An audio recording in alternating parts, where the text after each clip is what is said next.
నమస్తే అండి. నమస్తే. మొన్నటికి మొన్నే మనం మాట్లాడుకున్నాం. మాజీ ఐపీఎస్ అధికారి ఇంట్లో నేపాలీ ముఠా చేసిన గందరగోళం. ఆ మేడంని చంపేశారు. సేమ్ అలాంటిది హైదరాబాద్‌లో మళ్ళీ జవహర్ నగర్‌లో జరిగింది. వాళ్ళు కూడా ప్రొఫెసర్‌గా పనిచేస్తున్నారు. విజయలక్ష్మి అండ్ చంద్రమోహన్ దంపతులు. ఆహ్, ఇక్కడ ఏంటి తెలుసా? 13 రోజులయిందంట. ఇంట్లో జాయిన్ అయ్యి పనికి పనిలో. జాయిన్ అయ్యి. వాళ్ళు రిక్వెస్ట్ చేశారంట నా బర్త్‌డే మీ ఇంట్లో సెలబ్రేట్ చేసుకుంటాను అని. అసలు ఎవరైనా ఒప్పుకుంటారా? వీళ్ళు ఎంత మంచోళ్ళు కాకపోతే. ఆహా! వాళ్ళ హౌస్‌లో వాళ్ళు బర్త్‌డే చేసుకున్నారు. కానీ ఒప్పుకోరు కదండీ! చాలా మంది ఇలాంటివి జరుగుతాయని. ఎందుకంటే ఎక్స్‌ట్రా ఒక ముగ్గురొచ్చారంట మళ్ళీ బర్త్‌డే వేడుకల పేరుతో. ముందుగానే రెక్కీ చేశారు. భోజనం చేస్తున్న టైంలో వెనక నుంచి దాడి చేశారు. ఇక్కడ కూడా డబ్బు. ఇంతకుముందు నేపాలీ వాళ్ళంటే చాలా ట్రస్ట్ వర్తీ కింద అవునవును. ఉండేవారు. అవును. వాళ్ళని పెట్టుకుంటే చాలు. మనం ప్రశాంతంగా హ్యాపీగా ఉండొచ్చు అనుకునేవారు. బట్ అలాంటి వాళ్ళ మనసులు ఈరోజు పాడైపోయాయి. డబ్బు మహిమ. ఇవాళ ప్రతి ఒక్కళ్ళకి షార్ట్ టర్మ్‌లో డబ్బులు కావాలి. కొంచెం కాదు, చాలా కావాలి. ఈ చాలా కావాలి అంటే ఒక మనిషి తన జీవిత కాలంలో ఎంత సంపాదించగలుగుతాడు? ఓ పక్కన పిల్లలు, వాళ్ళ చదువులు, అవి ఇవి అన్నీ చూసుకుంటూ, ముసలి తల్లిదండ్రులను చూసుకుంటూ ఒక వ్యక్తి ఎంతని చేయగలుగుతాడు? అందుకని ఏం ఆలోచిస్తున్నారంటే, ఇప్పుడు మన ఖర్చులు పెరిగినంత స్థాయిలో జీతాలు కూడా పెరగట్లేదు. అసలు పొదుపు చేసుకుందామంటే కూడా అవ్వట్లేదు. అందుకని ఏం చేస్తున్నారంటే జనాలు ఇలా తెగబడుతున్నారు. ఓకే. అది నేపాలీ వాడా, ఇక్కడ వాడా, ఇంకొకడా, లోకల్‌గా ఉన్న దొంగలతోటి కూడా వీళ్ళకి సత్సంబంధాలుంటాయి. ముఠాలుగా ఉంటారు వీళ్ళు. అలాగే మళ్ళీ నేపాలీ వాళ్ళే అక్కడొక ముఠా ఉంటారు. ఒకళ్ళకొకళ్ళు మనుషులు ఎక్స్‌చేంజ్ చేసుకుంటారు. ఇప్పుడు ఈ ఇంట్లో జరిగిన దానికి అసలు పనివాళ్ళు ముగ్గురైతే ఇంకో ముగ్గురు ఎక్స్‌ట్రా వచ్చారు. వాళ్ళదే బర్త్‌డే అని పిలిపించుకున్నారు. వాళ్ళొచ్చి జాయిన్ అయ్యారు. వీళ్ళు ఈ ముగ్గురు ఎవరు అంటే వేరే వాళ్ళ ఇంట్లో పనోళ్ళు వాళ్ళు. ఇప్పుడు వాళ్ళ ఇంట్లో ఏదైనా చెయ్యాలి అనుకోండి, వీళ్ళెళ్తారు తోడు. ఇట్లా ఈ విధంగా ఒకళ్ళకొకళ్ళు సహకరించుకుంటా వాళ్ళు ఈ దొంగతనాలు, దోపిడీలు చేస్తున్నారు. ఇప్పుడు వీళ్ళ ఇంట్లో జాయిన్ అయ్యి జస్ట్ 13 రోజులే జాయిన్ అయ్యి బాగా గమనించారు. వాళ్ళ ఇంట్లో ఎవరు, ఏంటి, ఏ టైంకి వస్తారు, ఏ టైంకి వెళ్తారు, అన్ని డబ్బులు, నగలు అట్లాంటివి ఎక్కడ పెడతారు, ఏంటి అన్నీ చూసుకున్నారు. చూసుకుని వాళ్ళపైన దాడి చేయడానికి ప్లాన్ వేసుకుని మరి వాళ్ళకి ఏం పెట్టాలి, ఎలా పెట్టాలి అని కేకులో మొత్తం మందు కలిపి వాళ్ళకి కేక్ తినిపించారు. కేక్ తినిపించిన తర్వాత ఇంకా వాళ్ళ అన్నానికి కూర్చున్నారు. ఆ మొత్తం వచ్చేలోపే అన్నానికి కూర్చున్నట్టున్నారు. అయితే వీళ్ళు ఎంతో కొంత స్పృహలో ఉండి చెప్పారు, మమ్మల్ని చంపకండి, మీకు ఏం కావాలంటే అవి పట్టుకుపోండి అని చెప్పి మొత్తం లాకర్ కూడా ఓపెన్ చేయడానికి సహకరించినట్టున్నారు. ఒక 65 తులాల బంగారం, డబ్బు తీసుకుని వెళ్ళారు. ఇప్పుడు పోలీసులకి ఇది ఒక పెద్ద ఛాలెంజ్.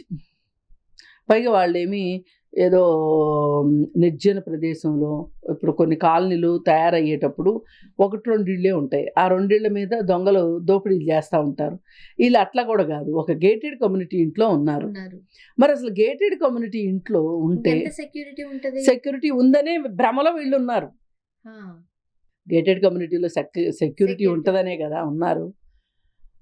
మరి అలా అని హై రైజ్ అపార్ట్మెంట్స్లో ఉన్నారనుకోండి.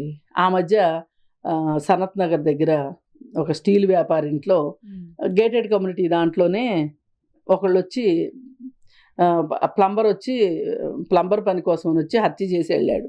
అంటే ఇప్పుడు ఇంట్లో పనోళ్ళు సెక్యూరిటీకి కూడా ఏమని చెప్తారు వీళ్ళు, మేము ఆ ఇంట్లో పని చేయడానికి వెళ్తున్నాం అని చెప్తారు. 13 రోజుల నుంచి రోజు వచ్చి వెళ్తున్నారు. అంత తొందరగా అనుమానించే పరిస్థితి లేదు కదా. అవును, అదే చెప్తున్నా. కొత్త వాళ్ళు అనుకుంటే ఆపుతారు. కొత్త వాళ్ళు అయితే ఆపుతారు. ఇప్పుడు ఈ గేటెడ్ కమ్యూనిటీ హౌసెస్లో సెక్యూరిటీకి కొంచెం కష్టం అవుద్దేమో అని గేటెడ్ కమ్యూనిటీ హై రైజ్ అపార్ట్మెంట్స్లో ఉన్నారనుకోండి, అది కొంచెం సేఫ్గానే అనిపించవచ్చు. కానీ ఇప్పుడు ఒక ప్లంబర్ని వాళ్ళే పిలుస్తారు. ఆ వచ్చే ప్లంబర్ మంచోడో చెడ్డోడో ఎవరికి తెలుస్తుంది? ఇప్పుడు పోయినసారి సనత్ నగర్లో ప్లంబరే చంపేశాడు. ఇప్పుడు వీళ్ళు ఇంట్లో పనులు చేసేవాళ్ళు, వీళ్ళు ఇలా చేయటం. ఏదేమైనా ఇవాళ అర్థం కావాల్సింది ఏంటంటే సమాజంలో పరిస్థితులు బాగలేదు, దొంగలు ఎక్కువయ్యారు. వాళ్ళకి ఈ దొంగలు దోపిడీలు చేసే వాళ్ళకి ఇది చాలా సులువైన మార్గంగా ఉంది. ఇవాళ 60 తులాల బంగారం పట్టుకెళ్ళారు కదా వాళ్ళు, డబ్బులు ఎంతో తెలియదు కానీ ఈ 60 తులాల బంగారానికి ఎన్ని డబ్బులు వస్తాయి? ఇప్పుడు ఒకటి కనీసం 1,50,000 ఉందిగా.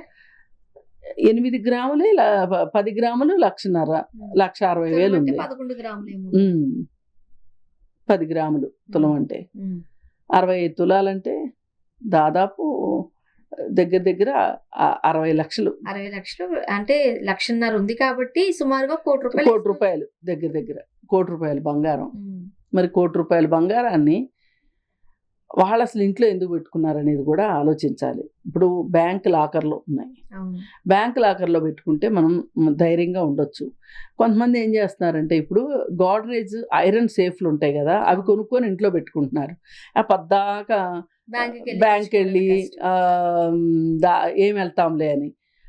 అప్పుడు ఏంటంటే వాళ్ళకి ఏముండేదంటే మనకి చాలా సెక్యూరిటీ ఉంటుంది, మన ఇంట్లో మనమే ఉంటాం కదా అని. కానీ మీ ఇంట్లో మీరే కాదు, మీ ఇంట్లో పనిచేసే వాళ్ళు కూడా వస్తూ ఉంటారు. ఇవాళ క్లీనింగ్ కోసం అని చెప్పి బెడ్రూమ్ దాకా వస్తారు. అది ఏ మూల ఉంది, ఎట్లా ఉంది, బయట నుంచి వచ్చి చెయ్యాలా, లోపల నుంచి వచ్చి చెయ్యాలా, అన్నీ చూస్తారు వాళ్ళు.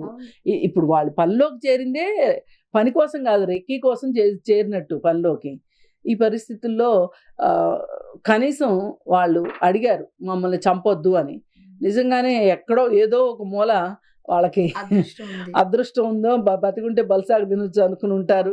అంటే వేరే ఆస్తులు ఉంటాయి అనుకోండి, ఇప్పుడు ఈ బంగారం పోయినంత మాత్రం వాళ్ళకి ఏం అయిపోతుందని కాదు, కానీ చాలా ట్రామా ఫేస్ చేస్తారు. ఇప్పుడు చావు దాకా వెళ్ళారు వీళ్ళు, వెనక్కి వచ్చారు. చంపేస్తే ఏంటి పరిస్థితి అని ఉంటుంది కదా. ఏదో వీళ్ళు అడిగారు, వాళ్ళు విన్నారు, వెళ్ళిపోయారు, సరిపోయింది. కానీ లేకపోతే ఇప్పుడు వీళ్ళు ఏం చేస్తారంటే గబగబా బంగ్లాదేశు, నేపాలు అటు వెళ్ళిపోయి అక్కడ అమ్మేసేసుకుంటారు బంగారాన్ని. ఇంకెక్కడ పట్టుకుంటారు వీళ్ళని?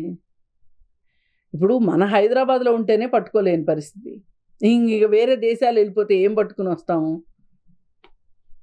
ఇప్పుడు మొన్న అమ్మాయి హైదరాబాద్లో నాంపల్లి రైల్వే స్టేషన్లో రైలు ఎక్కి ఆ అమ్మాయి నాగపూర్ వెళ్తుంది అనుకుని పోలీసులు నాగపూర్ వెళ్ళారు. కానీ ఆ అమ్మాయి కాజీపేటలోనే దిగిపోయి ఎక్కడికి వెళ్ళిందో తెలియదు, ఇంతవరకు కనుక్కోలేకపోయారు. వాళ్ళ ప్లాన్స్ వాళ్ళకు ఉన్నాయి.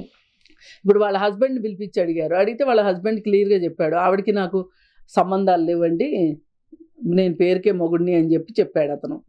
చెప్తే మరి వాళ్ళకు కూడా దానికి తగ్గ ఆధారాలు దొరికినాయి. ఇప్పుడు ఆ అమ్మాయి లోకల్గా ఎవరితోనో ఫోన్లో ఎక్కువ మాట్లాడుతుందంట. ఇక అతన్ని పట్టుకున్నారు. ఇప్పుడు ఏమైనా దొరుకుతుంది అనేది ఒక ఆలోచన. దొరకవచ్చు, దొరకకపోవచ్చు. ఈ మధ్య కాలంలో వరుస దొంగతనాలు అయితే ఎక్కువ అవుతున్నాయి. ఇదే ఈ వృద్ధుల్ని టార్గెట్ చేయటము, లేకపోతే బాగా డబ్బులు ఉన్నాయి అంటే ఎలాగోలా టోకరా వేయటము, ఇట్లా రకరకాలుగా చేస్తున్నారు. మనం ఏదైనా ఒకటే మళ్ళీ మనం చెప్పుకోగలిగేది ఏంటి అంటే అసలు వీళ్ళు దొంగతనాలు ఎందుకు పాల్పడడానికి కారణాలు ఏంటో మనం సమూలంగా వాటిని అరెస్ట్ చేయకపోతే ఈ దోపిడాలు దొంగతనాలు జరుగుతూనే ఉంటాయి. అండ్ మనం పోలీసుల మీద మాత్రమే భారం వేసే పరిస్థితి కూడా లేదు. ఇంటికో పోలీసులు అయితే పెట్టలేరు కదా. అందుకే సీసీ కెమెరా అంటుంది. సీసీ కెమెరాలో ఇప్పుడు వాళ్ళ కాలనీ దాటి బయటికి వెళ్ళారు, ఎటు వెళ్ళారు ఏమని కనుక్కోగలుగుతారు? ఎవరికి వాళ్ళు జాగ్రత్త. పైగా ఇప్పుడు ఏమైపోతుంది, సినిమాల్లో చాలా అవేర్నెస్ కల్పిస్తున్నారు, దొంగతనాలు ఎట్లా చేయాలి, దొంగతనాల నుంచి ఎట్లా తప్పించుకోవాలి అని. నెట్లో కూడా ఎలా దొంగతనాలు చేయొచ్చు, ఎట్లా తప్పించుకోవచ్చు అన్ని నెట్లో దొరుకుతున్నాయి. గూగుల్ అమ్మ చెప్పేస్తుంది, ఇంకా చేసేస్తున్నారు. ఎవరికి వాళ్ళు జాగ్రత్త. అందుకే మీరు మంచి మాట అన్నారు, ఇంటికి ఒక పోలీసుని పెట్టలేరు, అందుకే ఇంట్లో వాళ్ళే పోలీసులు అవ్వాలి. అంతకు మించి మార్గం లేదు ఇవాళ. Thank you. Thank you.